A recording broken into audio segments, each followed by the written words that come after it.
আইপিএলে গুজরাট টাইটান্সের অবস্থান হচ্ছে পয়েন্ট টেবিলের পঞ্চম নম্বরে।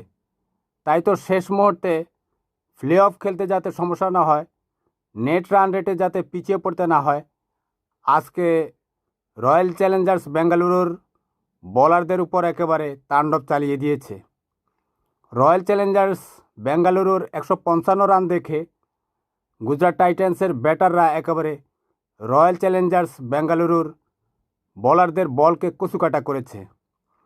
শুভমান গিল সাধারণত রয়েস হয়ে দেখে শুনেই খেলে, কিন্তু তার ব্যাটটা আজকে তরবারির মতো আরসিবির বোলারদের বলকে একেবারে কচুকাটা করে দিয়েছে।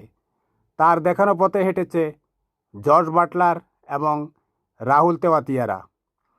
আরসিবি টসে হেরে ব্যাটিংয়ে নামলে অল্প রানে জ্যাকব বেথেল আউট হয়ে যায়।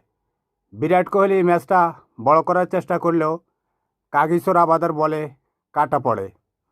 দেবদূত পাডিক্কল কিছুটা প্রতিরোধ করেছিল, কিন্তু রজত পাতিদার এবং টিম ডেভিড ইনিংস বড় করতে না পারায় রয়্যাল চ্যালেঞ্জার্স বেঙ্গালুরু 155 রানেই 20 ওভারে অল আউট হয়ে যায়।